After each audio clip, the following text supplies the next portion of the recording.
All right. I mean, what do you think is going to go down with this Golden State Warriors game? I mean, we talked a lot about the Knicks and the Celtics, but I mean, do you think that Draymond and Jimmy, can they keep the series alive? Okay, so this is what I expect, Dominique. I expect four things. Number one, I expect Draymond to step it up, and the way Draymond stepping it up is by revving up on his physicality and his questionable, fouls and goon status, right? So I expect him to tiptoe the line very closely tonight. I expect Jimmy Butler to get up more shots and be more aggressive, right? So that's number two. All right. Now on the Minnesota side, I expect Edwards to continue to look for his shot because he hasn't looked like Edwards so far this series. He's missing a lot of bunnies at the rim, jump shots not falling, 3-point shot not falling. He's going to try to look for his shot. I expect him to do that. And the fourth thing, I expect if Edwards can't find his shot early, for Jimmy Butler and Golden State to be able to stick around long enough, but the Minnesota T-Wolves will pull away in the fourth. But if Edwards' shot is falling, it's going to get ugly than a masterpiece sneaker very early. Speaking of Steph Curry changing the game, obviously he's out. He's injured for Golden State versus Timberwolves. Do you want to just chat through that game and what we can expect to see there? Well, it's about to come on in about 10 minutes. Yeah. Sheesh. What you think? All right. So I heard Steve Kerr say he needs Jimmy Butler to be more selfish. So I guess we can expect a more aggressive Jimmy Butler in this game. He just gave him the green light. It's just like, why would he need to tell Jimmy Butler that, though? Don't you think it's interesting he needs to tell Jimmy Butler that when Steph Curry's out of the game? That's what he's there for. So I'm fine with him saying that he needs Jimmy Butler to be more aggressive, but I don't think it's that he's giving him the green light. I think he's just calling him out, because he should know. Him and Draymond Green need to know and understand that they are the two people that the team needs to be able to rely on if Steph is not in. That's why we see Draymond have these antics, because he wants the night off. He doesn't want that pressure of being responsible for his play on the court without Steph Curry. That's interesting. So he's calling them out. He's doing it. He's using the media to do it.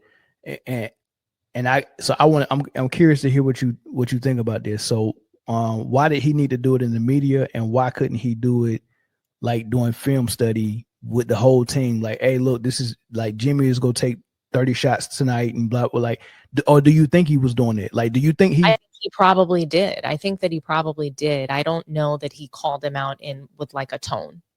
You know what I'm saying? Okay. So I wasn't sensing like a negative tone.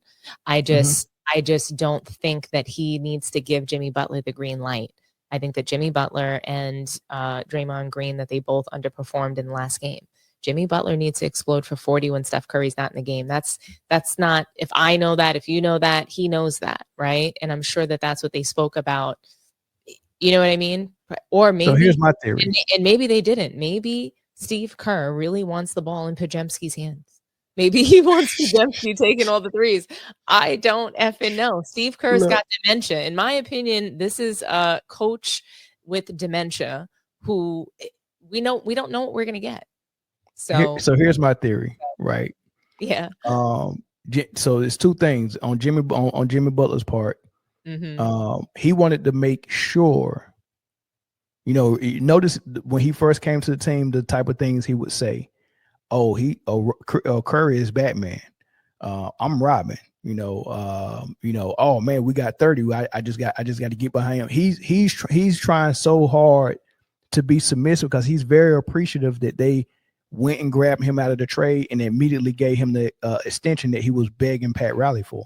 Hey, I'm an aging star, right? I only show up during the playoffs, right? It hasn't been good enough for me to get this money I'm asking for, but y'all, to save this franchise, y'all got me over here and gave me this contract in the first place. So in return, I'm going to be so submissive to Steph Curry that we don't even have to question the type of things that we was questioning when Kevin Durant here. Don't feel threatened. I'm not Kevin Durant. I'm not the number one. I'm the Robin. He made that clear.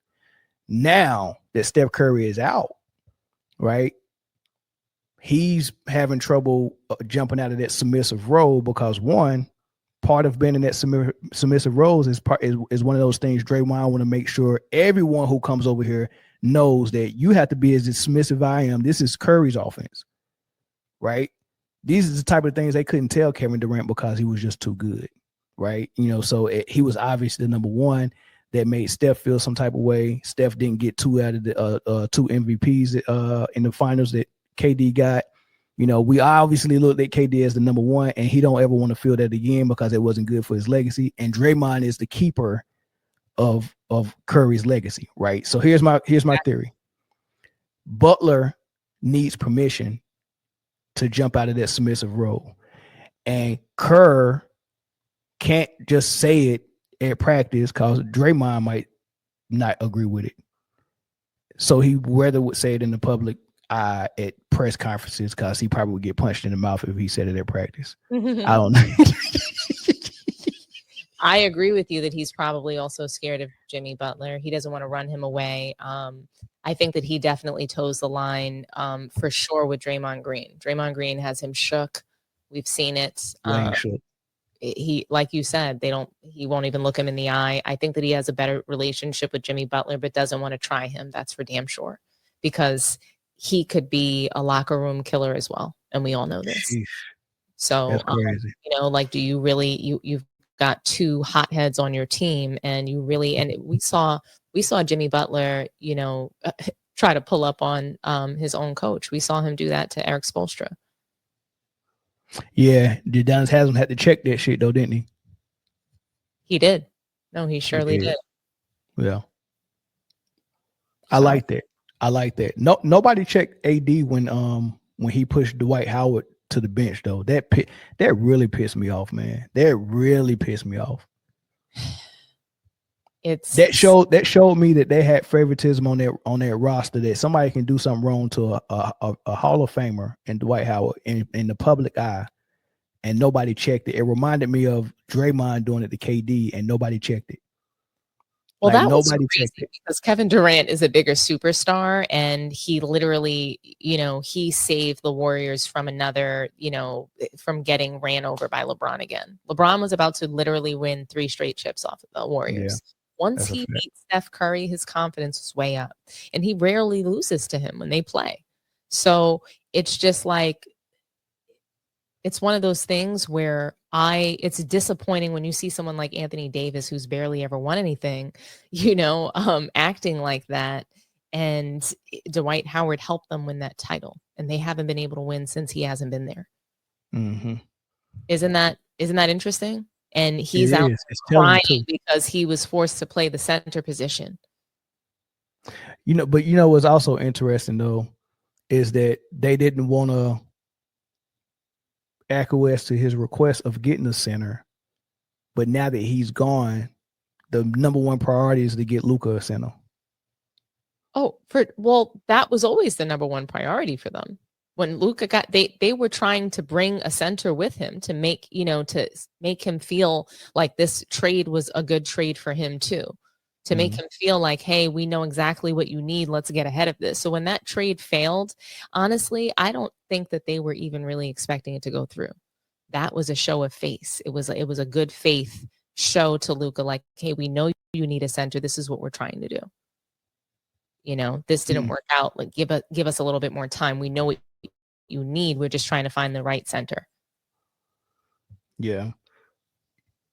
Because they wouldn't do it for Anthony Davis and LeBron. And LeBron's comments about, Anthony Davis being, shipped out of there for complaining about the center it was hilarious because they can't move him. Yeah, but you know what though? They wouldn't never get a center for Anthony Davis because, truth be told, they don't need 2 bigs on the floor in LeBron's offense, right? They need Anthony Davis to play center so he can stretch the floor. If you get a true center, that means Anthony Davis is asking to be, I still want to play stretch 4 a little bit. I want to have the option to go down low though. But I do want a big man to, pick up the fouls that I don't need to pick up, and to push around people like Embiid and Jokic and, those bigger bodies, Brook Lopez, push them around for me, like Dwight did, and then let me kind of freelance so I can come in and help defense, block shots, run the floor, do my thing. Why can't, he's a good enough star where he can say, look, man, this is why I operate the best at. Like, if Luka can do it and LeBron can do it, why are we clowning AD for asking for something that fits him in the best way? But they're saying you can't have a big man because LeBron don't need one. I'm not clowning AD for wanting a center. He wanted to be the power forward, and I think that that's what they needed in order to be competitive. And they've had an athletic center when they won the title. That is what they need. That's what's been proven.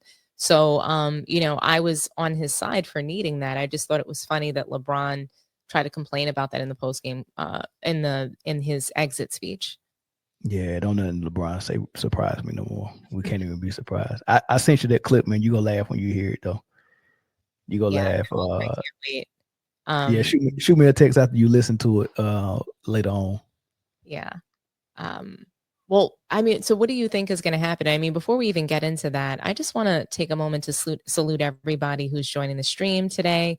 Did you want to take a look at any of these comments, Mel? Yeah, let's look at them.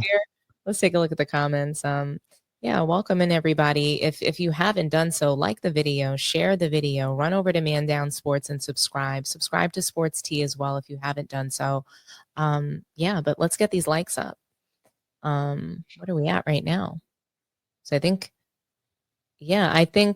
we need some more likes. We've got 180 people watching, so we should have 180 likes, guys. Let's smash the like button for us.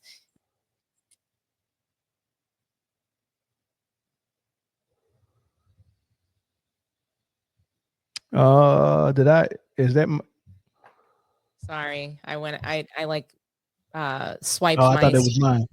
No, because when you have with the Max, like if you swipe your mouse a certain way, it'll just like kind of take you out of the screen. So my bad, guys. But let's take a look at some of these comments here. What do we got going? Okay. Melo forced the trade to New York and his reputation changed afterward. I thought you would like something like that, Mel. Yeah, man. Melo, his career went from, fantastic freshman at Syracuse, won the championship, obvious top 2 or top 3 pick. He would have been the number 1 pick if it wasn't for LeBron coming out that year. Just a complete basketball player coming out of already NBA ready body, NBA ready jump shot, NBA ready strength. Like he was a phenomenal player. Then he gets to Denver and immediately turns a non-playoff team to a playoff team. One rookie of the year every month. No, not rookie of the year, rookie of the month every month. And on the West, and I think LeBron running almost every month on the East. But LeBron gets the daggone rookie of the year, but his team doesn't make the playoffs. I thought that was interesting. Then Melo started to get chubby, and he had those cornrows that the NBA really didn't think was marketable. With tattoos and WB right there, we knew what that meant, right? So he wasn't as marketable as LeBron, right? A little bit of thug in him, right? And then he started gaining that baby fat, and people was like, he need to get in shape. And then Chauncey Billups came over there, and Chauncey Billups changed everything. Melo played the best defense I ever seen him play. He was in great shape. They went to the Western Conference Final, was outplaying Kobe and the Lakers, and then the whistle changed, and the Lakers beat them, right? After that, Billups was gone. They traded him for Iverson, and it was downhill from there.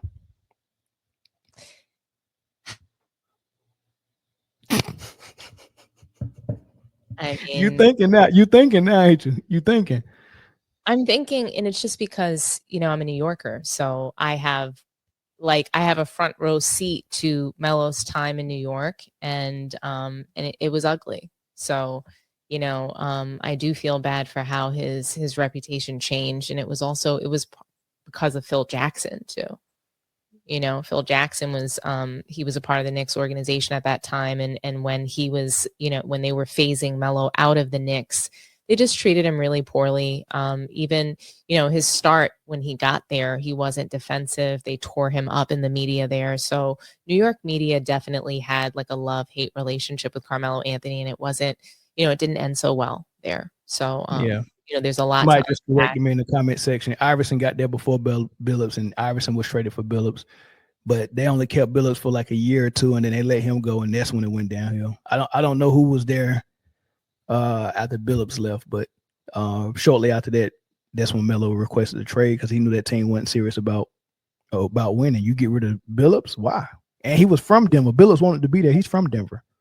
Yeah. Crazy. Denver was an interesting team. But I thought this comment was really interesting. Hot take: Jordan Poole would have been a better fit on the Lakers than Luka.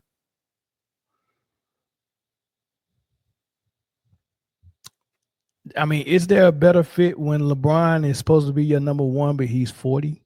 Right. I mean, even with LeBron as a number 2 or a number 3 option, it hurts any, team that's trying to contend right now. LeBron needs to be coming off the bench. That's really just the facts, but he won't accept it. Teams won't accept it, or coaches are unwilling. JJ Redick, they're unwilling to do what they know is right because I guess of the narratives in the media. But I don't know that Jordan Poole would have been a better fit for the Lakers because I don't think he has the mental stamina that Luka has. Luka, he's not afraid of the moments in fourth quarters. He's not afraid to take big shots and make them. Jordan Poole is streaky.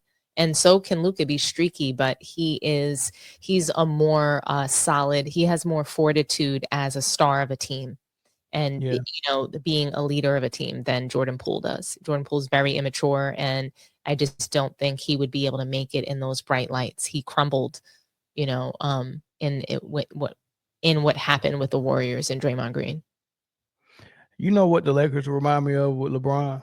What? Right? I mean, because you got all these young players that's just running and they healthy throughout the playoffs. I mean, like, they got youth on their side Right. when it comes to their star players, right? I think that's very important for a marathon run, right? The best we got out of the Lakers was when the marathon was cut short halfway through the season. They got a break, and then they went to a bubble tournament. That's when you can utilize having your best player be the oldest guy in the league, right? That's cool. But for the marathon, it's not good. And it's almost like asking me to build the best race car, but one of your wheels have to be a donut. And that donut is a LeBron. And I'm saying, look, man, I'm going to put the greatest motor in there. You're going to have 3 really good wheels with great tires on them, but for your 4th wheel has to be a donut. And I want you to build the best race car. It's not going to outlast, and it's not going to race faster than the other race cars like Minnesota and OKC and Denver. Their superstars are just younger. It's not like LeBron is not supposed to outlast these guys. He's not supposed to run as long for full court. Like, did you see how exhausted Jamal Murray and the Denver Nuggets was last night in the fourth quarter and overtime? Like, they was spent. And you can't ask LeBron to do that at 40. He just can't. And then you add an out of shape Luka. Now you got 2 donuts on your car. You can't build the best race car with 2 donuts. You can't. Donut Doncic.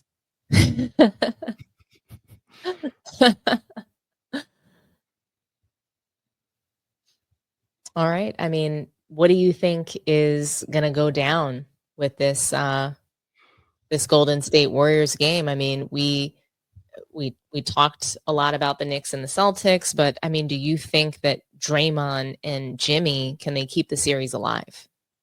Okay, so this is what I expect, Dominique.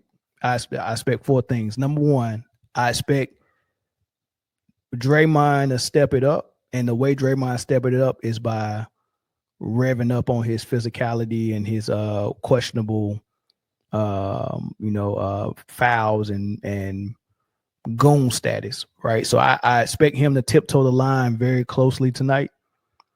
He might get a tech tonight, he might not. I think he's definitely going to force the referees to make a decision, and I think the referee is going to give him the benefit of the doubt because so much fuss was made about him being an angry Batman from last night. So the referees might be afraid to call him You for a still tech have that tonight. sound? Just Yeah, for yeah, everybody yeah. that missed it, do you still have the sound? Oh no, I don't. Dang, okay. Angry That black was man though. yeah, that was a good one. Yeah. So expect Draymond to be on his worst behavior, but just at the line so he don't get called for a tech, because the rest that they're going to try everything in their power not to call him for a tech or flagrant, right? So that's number one. I expect Jimmy Butler to get up more shots and be more aggressive, right? So that's number two. All right. Now on the Minnesota side, I expect Edwards to continue to look for his shot, because he hasn't looked like Edwards so far this series. He's missing a lot of bunnies at the rim, jump shots not falling, 3-point shot not falling. He's going to try to look for his shot. I expect him to do that. And the fourth thing, I expect, if Edwards can't find his shot early, for Jimmy Butler and Golden State to be able to stick around long enough, but the Minnesota T-Wolves will pull away in the fourth. But if Edwards' shot is falling, it's going to get ugly than a masterpiece sneaker very early.